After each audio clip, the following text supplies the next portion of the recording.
Hello, youngsters. My name is Dave, but it would be in your best interest to refer to me as Boxman. Today, you'll hopefully be watching me build the Pit Road 1/700th scale battleship Yamato. But if not, that's fine too, I guess. Every single sprue is wrapped in plastic, and there is no photo etch or anything else included, thank God. One day I'll put on my man pants and go balls deep in some photo etch, but today is not that day.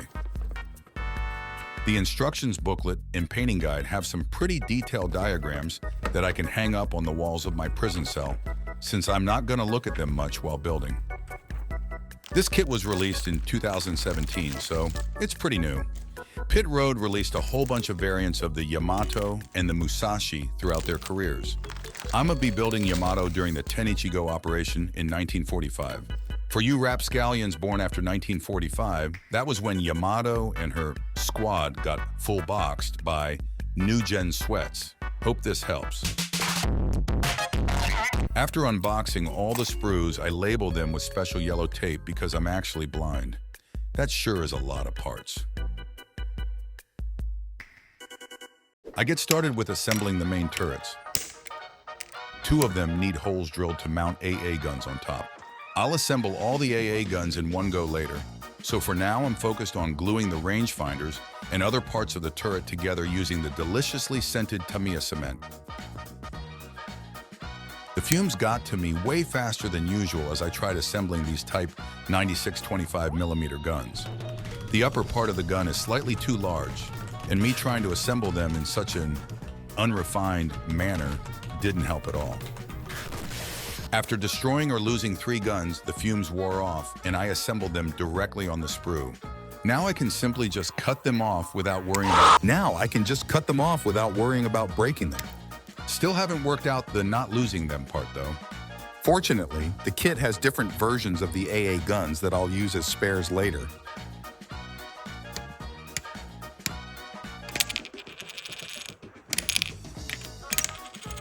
Now I just finished them big turreters. I'll keep the guns separate until after painting, since the ones in the kit are pretty nice. Assembling the 6.6-inch turrets is basically the same. These rangefinder doohickeys were hella slippery, but I still managed to restrain them.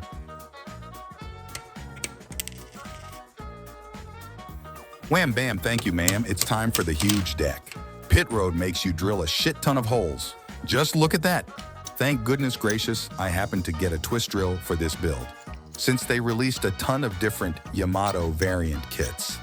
They can't make new injection molds for each minor change in the ship's appearance, so they reuse the same mold and make you drill the holes, which is aight. The instructions call for the decapitation of these bits. I contemplated sparing them, but I want to see where the Pit Road takes me. Wow!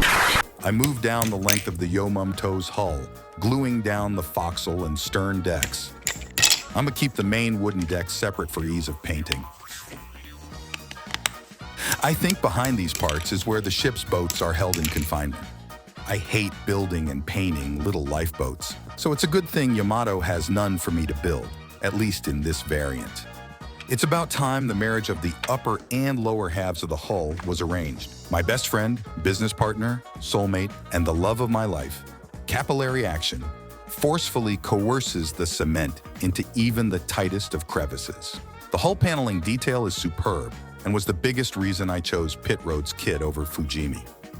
The plastic is super thick and sturdy, giving the model a significant heft that is also pretty historically accurate. If you are one of them waterline modelers, you'd best click off the video right now.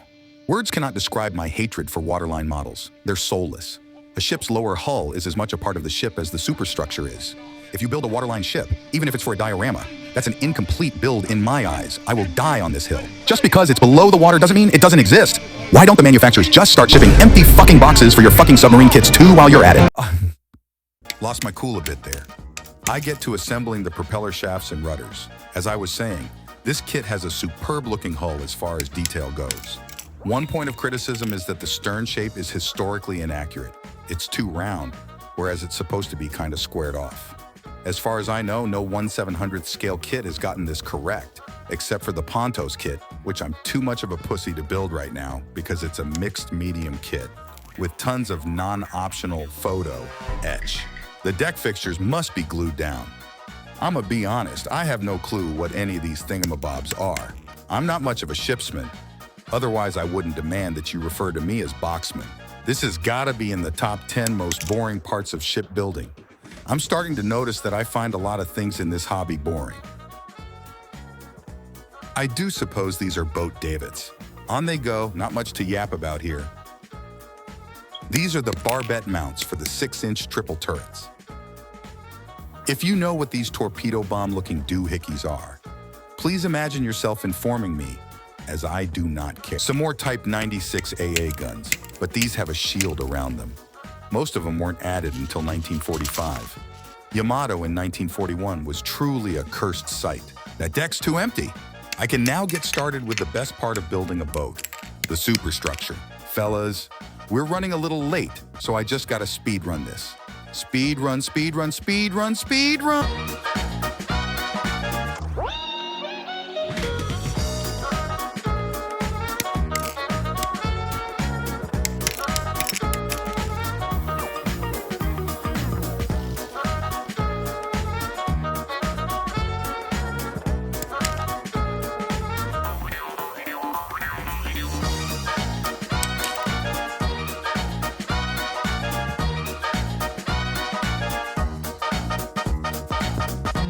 Just pretend I mirrored everything on the other side.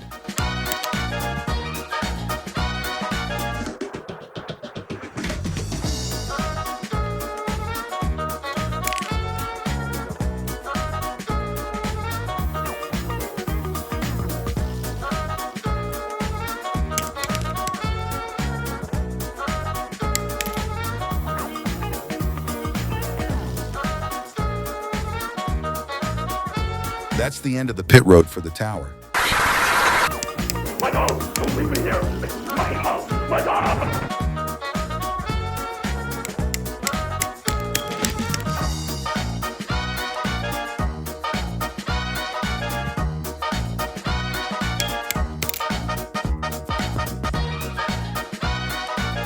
The instructions are kind of rarded and tell you to glue all these sub-assemblies to the deck.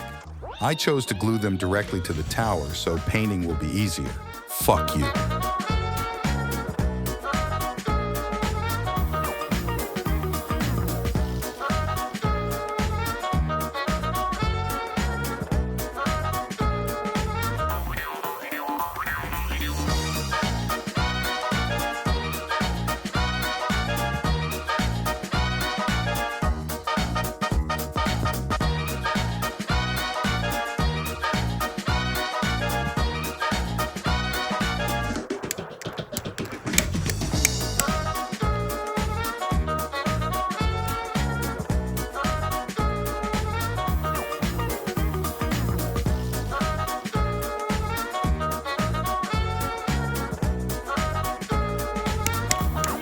The deck is placed down temporarily to help me line up these AA guns.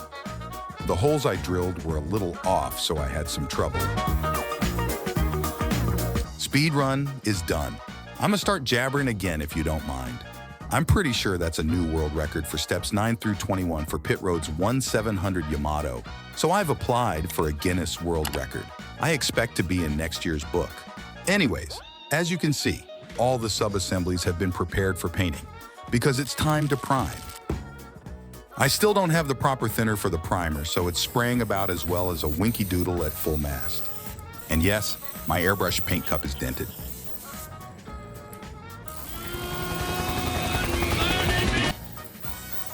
Now that everything's primed, I can get to painting, starting with the wooden deck.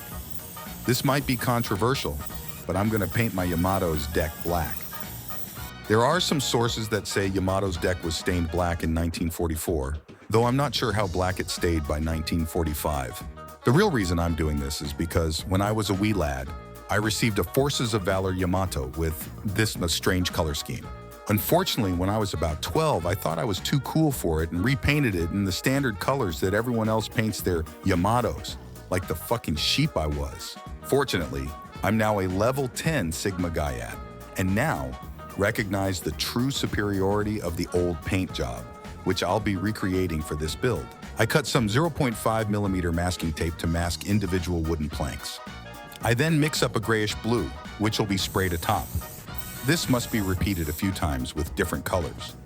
The contrast between each layer will hopefully result in a convincing-looking wooden deck. Unfortunately for me, it's not too convincing. I should have been bolder with my color choices and masked off a lot more planks for each layer. Luckily, a black wash will tie it all together just fine, so I can move on to painting the hull. For that, I use a mixture of Tamiya's hull red and flat red, along with purple. The highlight tone has a greater ratio of flat red. I'm not sure what the exact mixture is. Because I can't hand paint for my life, I need to mask the deck for airbrushing. It only took me about 4 hours or so not as bad as any previous or future builds. I fucking min-maxed this shit while assembling to make the deck as open as practically possible for this very stage of the build. With all masking done, I can spray everything gray at the same time. I eyeballed a mixture of roughly 40 Vlorglops of gray with 5 Zangoids of sea blue to match the color of my defaced childhood toy.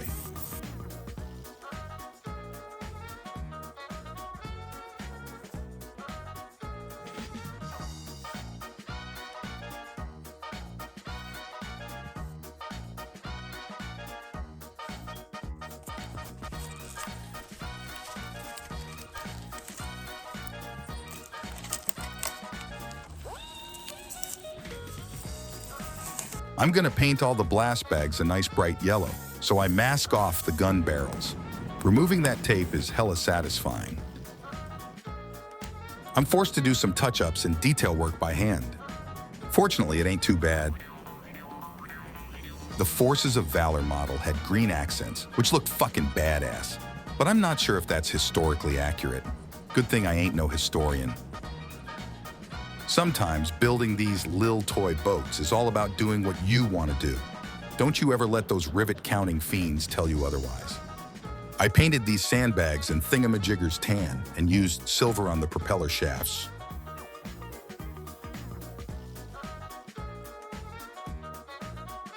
Now I can finally unite the guns with their housings. I probably should have sanded them a bit before painting, since you can see some mold lines running down the middle. Regardless, these barrels are pretty damn good for plastic ones. Speaking of guns, I also glue down the rest of the AA guns using super glue. They don't have any guide pins, so I just plop them over the holes. Before I can do any weathering, I gotta apply the decals. These depth gauge marker thingies go on easy enough. These things on the aft deck? Not so much. I should have just cut my losses and painted a brown stripe. I had to split the decals into multiple parts, and they didn't adhere well to the surface even with copious amounts of decal softener. Luckily, the others need less persuasion.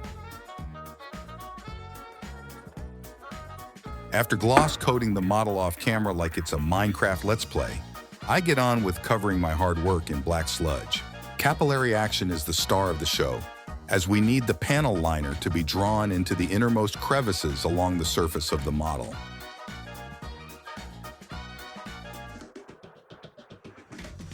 God damn.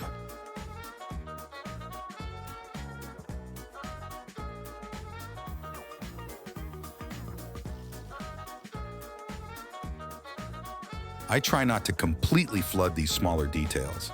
That way it'll be easier to blend and create more contrast. Since the panel liner is enamel paint, I wait for it to dry and then hit it with some white spirit. It's a little difficult, but you just gotta keep going at it until you're satisfied with the amount removed.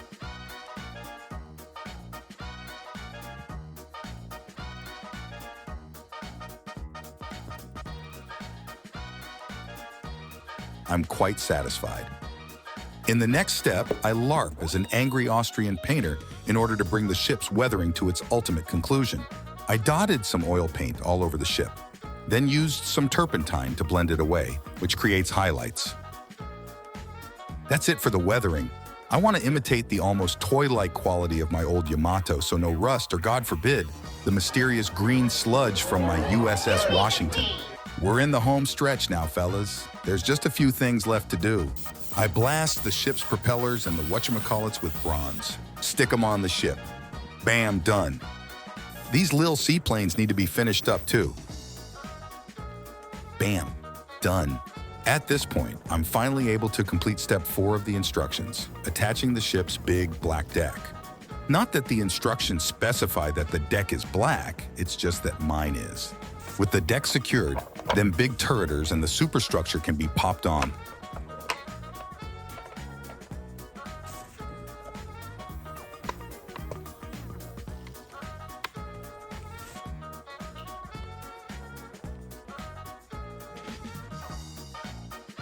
The ship's flags are fixed to pieces of tinfoil, which I then glue on.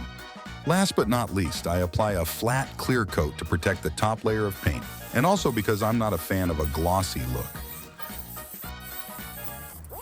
We finally reached the end of the pit road. This was a pretty fun build. I finished the thing in 4 days immediately after finishing the Bismarck, so I suppose the whole thing was a bit of a speed run. As you can see, the finished model's got some moving parts, so you should probably play around with it like a little kid. Speaking of which, here's the OG. I thought of stripping the paint, but was worried it was going to damage the model, so I just left it as is. Beneath that Walmart acrylic paint lies its true inner beauty. Enough of that. Let's see how this kit registers on the Boxman Dick scale. Detail, 9.1 out of 10. This is among the best for a completely plastic kit. It's also near the difficulty ceiling if you're a little bitch like me who's scared of delving into the world of resin and photo etch. Interesting to build. 8.5 out of 10. It was a little monotonous at times with all the hole drilling and little AA guns, but the subject matter more than makes up for that.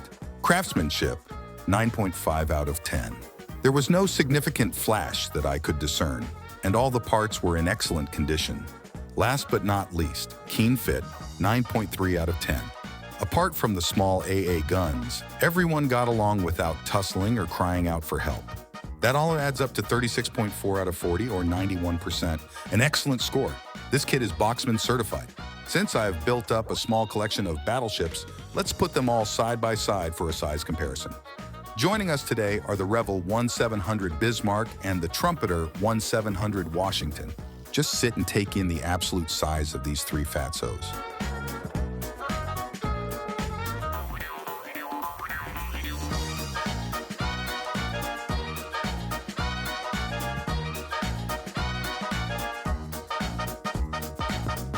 Anyways, that's all you'll be subjected to for now. I'll take my leave. Bye-bye.